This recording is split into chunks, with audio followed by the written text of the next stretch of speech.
is a day. Or is it?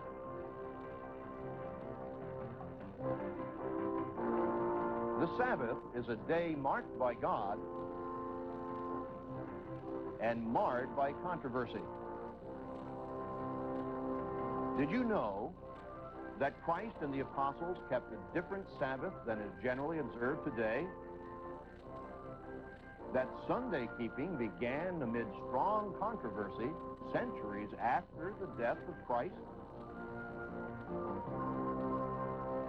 This week on The World Tomorrow, join us for a revealing look at a vital religious dispute, the Sabbath controversy.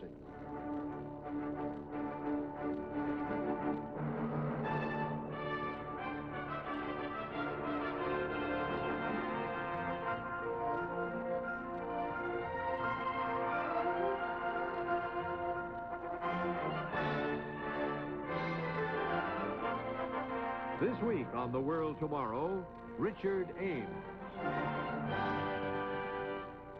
Today, we're going to take a revealing look at a long-standing controversy in the Christian world. It's a dispute that has raged on and off for centuries, and one that continues to trouble some theologians and lay Christians alike. I'm speaking of the dispute over which day is the true biblical day of rest and worship for Christians, a dispute that's been called the Sabbath controversy. Was the seventh-day Sabbath, the day we call Saturday, given to the Jewish people only, while Christians are commanded to keep Sunday as the Lord's day? Or is the seventh-day Sabbath binding on Christians?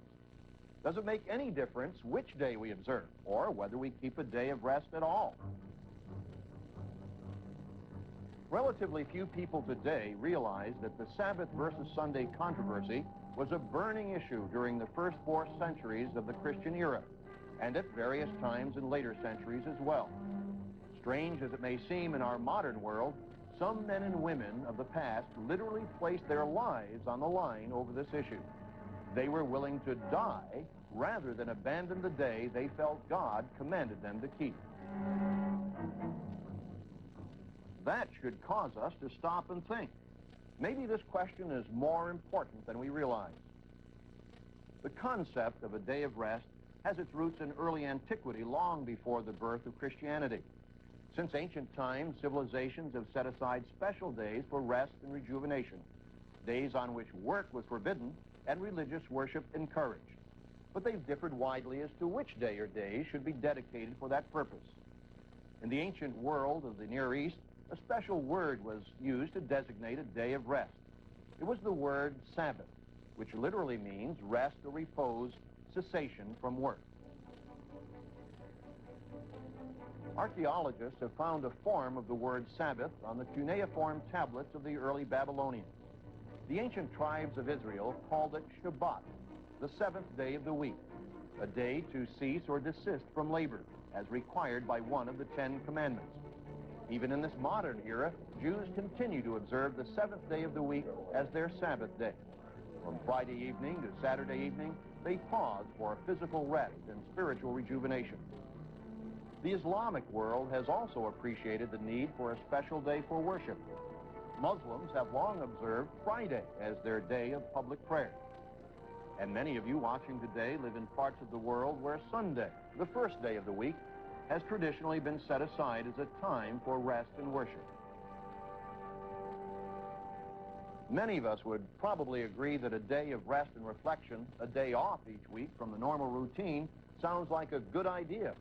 But is it really practical in our fast-paced modern world? And does it really make any difference which day we set aside for that purpose? As our regular viewers know, here on The World Tomorrow, we look to the Bible for answers to the great questions of life. The Bible is a source of information directly from God. It contains information that's unavailable anywhere else, information we couldn't discover for ourselves through physical experimentation and other research. And it's the Bible that reveals the truth of which day the Creator God intends that we observe as our day of rest. The Bible isn't a collection of spiritual platitudes and sentimental sayings, as some may think. It contains instructions from a practical God, a God of wisdom and balance. And He wants our lives to have that same wise balance in all things that enhance the quality and enjoyment of life. That includes the area of work and rest. God considered the weekly day of rest from our labors to be so important that he actually commanded it in his basic law for all of mankind, the Ten Commandments. Today, that probably seems extreme to many. But as I mentioned before, the matter of which day to observe as a day of rest and worship has at times become a life and death issue. Did you realize that the New Testament supports a commanded day of rest? And some have considered the keeping of that day to be so important that they've been willing to die for it? Who were those people? They were those through history who remained faithful to the example set by Jesus Christ of Nazareth. Let's notice in Mark 1 and verse 21 what that example was and which day Jesus observed. Then they went to Capernaum, and immediately on the Sabbath he, Jesus, entered the synagogue and taught.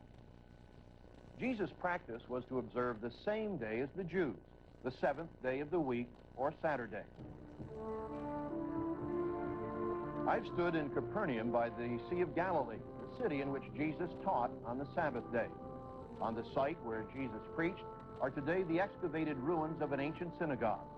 Though it dates from the 2nd or 3rd century A.D., it's believed to be very similar to the small synagogue which Jesus attended during the earliest days of his ministry. To be at this site drives home in a very forceful way the powerful example that Jesus set for all of us. Here Jesus was to be found on the Sabbath day, the 7th day of the week, attending the synagogue. It was his usual practice on that day. In Luke 4 and verse 16, we find Jesus setting the same example a few miles away. So he came to Nazareth, where he had been brought up, and as his custom was, he went into the synagogue on the Sabbath day and stood up to read. Notice the words, as his custom was. This was his regular practice on the Sabbath. He went to the synagogue, and that was Saturday, not Sunday. Back then, the Jewish people did not, and today do not, observe Sunday as the Sabbath. It was Jesus' custom to worship on the Sabbath. Now, why did he do that? Because he obeyed the law of his Father in heaven. And the Sabbath is a very important part of that law. It's the fourth of the 10 Commandments. Jesus kept those commandments. He didn't do away with them, as some have believed. But what happened after Jesus' death? Which day did the early New Testament church, including Gentile Christians, keep? Let's look at the Apostle Paul's example in Acts 17, verses 1 and 2. They came to Thessalonica, where there was a synagogue of the Jews. Then Paul, as his custom was, went into them, and for 3 Sabbaths reasoned with them from the Scriptures. This is very significant. It was Paul's manner or custom to teach on the Sabbath. But what about the Gentiles who were interested in the gospel of Christ? Let's notice Acts 13, verse 42. And when the Jews went out of the synagogue, the Gentiles begged that these words might be preached to them. When? The next Sabbath. Now, if the Christian Sabbath was to be changed to another day, here was a golden opportunity for Paul to explain this change to his non-Jewish listeners. But he didn't. Now, when did Paul preach to the Gentiles? Notice in verse 44. And the next Sabbath, almost the whole city, the Gentile city of Antioch, came together to hear the word of God. Paul clearly taught the Gentiles on the Sabbath. Another scripture illustrating this is Acts 18 and verse 4. And he, Paul, reasoned in the synagogue every Sabbath and persuaded both Jews and Greeks. But as time went on and Christianity was carried farther and farther away from its original home in Judea, precious truths began to be lost. Surprisingly, and it's a historical fact, some bishops in the Roman Empire began keeping both Saturday and Sunday. Others came to observe only Sunday, notably the bishops of Alexandria and Rome. Now, it may come as a surprise to many people to learn that Christian churches did not start keeping Sunday until long after the death of Jesus. But it's a well-documented fact of history. Finally, in 321 A.D., the Emperor Constantine declared Sunday, the venerable day of the sun, to be the day of rest. What the emperor had done was to cleverly combine ancient pagan sun worship with the relatively new faith of Christianity. Then about 365 AD, the Synod of Laodicea, in its 29th canon, declared anathema, or accursed, from Christ those who persisted in resting on the seventh day. Those Christian Sabbath keepers who still refused to compromise suffered intense persecution, and this continued on through the Middle Ages. So we begin to see that Christian Sabbath keeping is not a strange innovation of recent times, but a practice dating back to the earliest days of the church.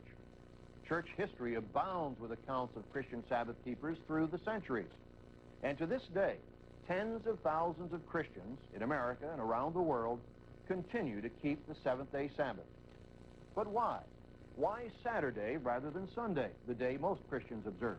Does it really make any difference?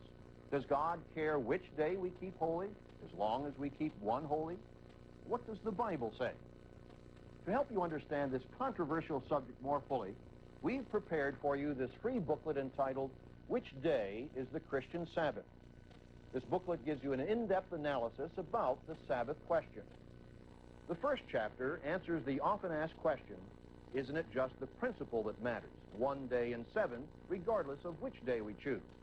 The second chapter raises the all-important question, who made and established the Christian Sabbath? A later chapter discusses the Lord's Day. Did the Lord's Day replace the Sabbath as the day for rest and worship for Gentile Christians? All these questions and many more are answered thoroughly in this informative booklet, Which Day is the Christian Sabbath? Be sure to request your free copy. Along with it, we'll also be sending you this intriguing companion booklet, Has Time Been Lost? Is the seventh day, the day we now call Saturday, really the seventh day in a sequence dating back to the time of Christ, and even all the way back to creation? This booklet will give you the astonishing answer. And if you're not already a subscriber, we'll also be sending you a free subscription to The Plain Truth, a magazine of understanding. This outstanding publication shows you how the Bible is relevant in today's modern world. And it also contains articles with practical information on solving daily problems we all face. Now, all our publications are absolutely free of charge with no obligation whatsoever. I'll be offering this literature again at the end of today's program. As I said earlier, the Sabbath controversy has had a long history. Through the centuries, Christian Sabbath keepers have flourished in various parts of Europe and Asia Minor. But they've suffered frequent persecution at the hands of the religiously intolerant. During the reign of Queen Elizabeth I in the 16th century, a great disputation arose in England over the Sabbath question. Many advocated the observance of the seventh day. Several Sabbath-keeping congregations were formed in various parts of England during the 17th and early 18th centuries. Since it was illegal to conduct religious services outside the established church, Sabbath meetings for worship and preaching were held in secret. Those Christian Sabbath keepers who were discovered were censured by the courts, set on the pillories, publicly whipped, or cast into prison for keeping the Sabbath day. Yet many Christians held firm to the commandment to keep God's Sabbath despite fears of persecution and death. Now, we've seen there was a long continuity of Sabbath keeping in England, but the keeping of the seventh-day Sabbath by Christians also has a long history in America. It's a story not many of us today have ever heard. Few episodes of history are as packed with drama and adventure as the settlement of North America. Bold colonists faced desperate odds to build a new life across the sea. Many of these early colonists were seeking refuge from religious intolerance and persecution. Protestant England and other European countries had become increasingly intolerant of dissenters, including Christian Sabbath keepers. Some Sabbatarians sought refuge in the New World. Stephen Mumford, a member of a Sabbath-keeping congregation in London, left England for Newport, Rhode Island in 1664. Rhode Island guaranteed freedom of religion as a basic tenet of its constitution. Mumford and a small number of like-minded colonists formed the first Sabbath-keeping congregation in America in 1671. They saw themselves as the remnant of the first-century Jerusalem church, directly linked with apostolic doctrinal practice. In time, others joined them in their belief, and the Sabbatarian church grew and spread into new areas. The simple but elegant Sabbatarian meeting hall built in Newport in the early years of the 18th century is still preserved. Sabbath services were held here in the sanctuary. Above the pulpit hang two large plaques containing the Ten Commandments. Cited at the bottom of the second plaque is the Apostle Paul's testimony in Romans 3 and verse 31. Do we then make void the law through faith? God forbid. Yea, we establish the law. Also preserved in the Newport Historical Museum is their church record book, containing names of early members of the Sabbath-keeping congregation, their contributions, even records of their ordination services.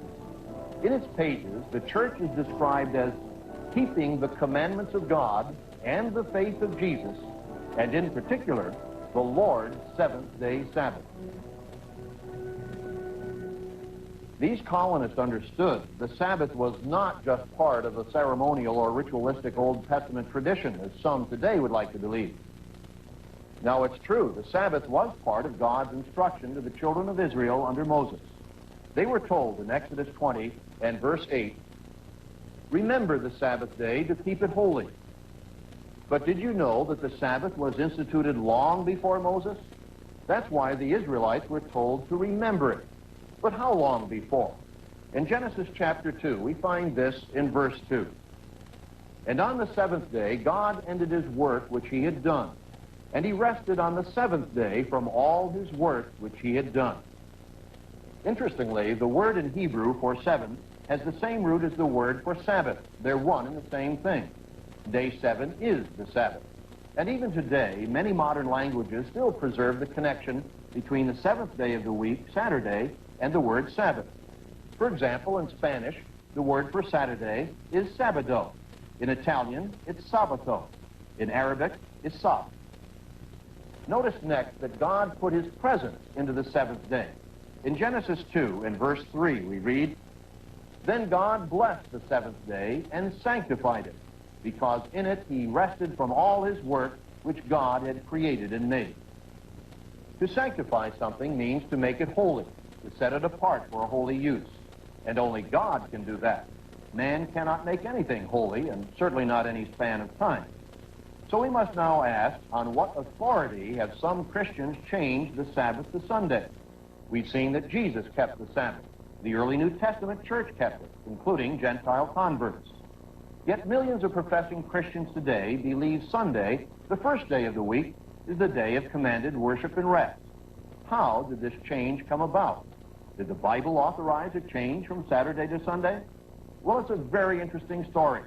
Let me show you some shocking quotes from the writings of various religious groups on the subject of the origin of Sunday observance. First, a rather surprising statement from the noted Catholic theologian Cardinal Gibbons in the book entitled Faith of Our Fathers. It states this: You may read the Bible from Genesis to Revelation, and you will not find a single line authorizing the sanctification of Sunday. The Scriptures enforce the religious observance of Saturday, a day which we never sanctify. Cardinal Gibbons is saying in a nutshell that the Bible does not authorize the change from Saturday to Sunday. Now here's a candid admission from a theological dictionary by Charles Buck, a Methodist minister.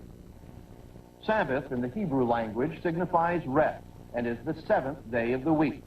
And it must be confessed that there is no law in the New Testament concerning the first day. Next, a Presbyterian volume entitled The Christian at Work. Some have tried to build the observance of Sunday upon apostolic command, whereas the apostles gave no command on the matter at all. The truth is, as soon as we appeal to the literal writing of the Bible, the Sabbatarians have the best of the argument. And finally, the Church of England from Volume 1 of Plain Sermons on the Catechism by Isaac Williams, Doctor of Divinity. And where are we told in Scripture that we are to keep the first day at all? We are commanded to keep the seventh, but we are nowhere commanded to keep the first day. The reason why we keep the first day of the week holy instead of the seventh is for the same reason that we observe many other things, not because of the Bible, but because the church has enjoined or commanded it. I could show you many other quotes where learned and no doubt sincere men acknowledge that the Bible nowhere gives any authority to change the day of rest and worship. They plainly admit that the churches made that change. But did the churches have the authority to change the day? Again, we have to ask, can man make holy what God is not? Can mere man replace the commandment of the Creator God with a tradition? But some have expressed the view that this whole question of Sabbath versus Sunday is irrelevant at this late date in human history. They've asked, how is it possible to have kept track of the exact cycle of days from ancient times?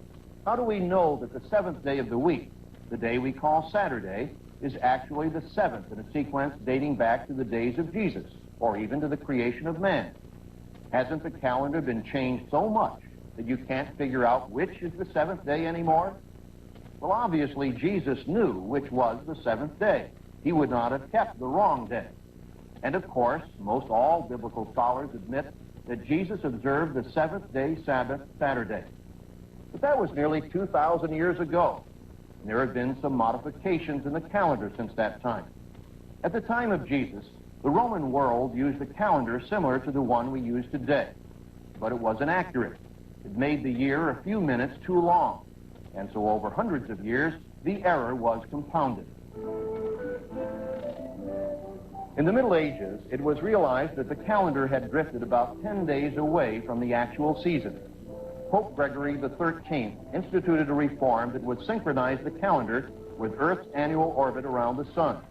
He simply took those 10 days out of the year. But that revision did not affect the 7-day cycle. For example, when this revised calendar was adopted in England in 1752, October the 4th was followed by October the 15th rather than October the 5th. But the weekly cycle of days was not altered. Thursday, October 4th, was simply followed by Friday, October 15th. So the 7-day cycle has been preserved intact down through the ages. The day we now call Saturday is, and always has been, the seventh day, the Sabbath. Yes, the Sabbath is something God made for man. It not only keeps us in contact with God, but it also meets our need for rest from our work, stress, and pressures of the week. Again, we ask you not to believe us without checking into it for yourself. This week's free literature will answer your questions on the subject. I'd like to send you free of charge Which Day is the Christian Sabbath, this companion booklet, Has Time Been Lost, and The Plain Truth, a magazine of understanding. First, let me show you this free booklet, Which Day is the Christian Sabbath? This thorough and well-researched booklet covers in much greater detail the material I've given in this program. This chapter answers the question, does it make any difference which day we keep, or even whether we keep one? Next, a chapter examining in detail the question of whether Gentile Christians should keep the seventh-day Sabbath. Is the Sabbath only for Jews, as some claim? And this chapter, is Sunday mentioned in the New Testament? Should we keep Sunday to commemorate Jesus' resurrection, as many churches believe? Did the early New Testament church keep Sunday? Just what does the Bible say? These and many other topics are covered in detail in this informative booklet. This is a very important subject, and you shouldn't just take my word for it. You need to study into it for yourself. See the evidence in your own Bible. Which day is the Christian Sabbath will help you locate that evidence. Of course, you'll have to make up your own mind about what you're going to do about it. Now, I'd also like to send you another free booklet, Has Time Been Lost? It's a companion to Which Day is the Christian Sabbath? It gives you 7 clear proofs that it is possible to know which day is the seventh day. I know you'll find it very interesting reading. Now, we've nothing to sell on the World Tomorrow program. All of our literature is free for the asking. There's no cost and no obligation whatsoever. We simply want to be able to give you this information free of charge.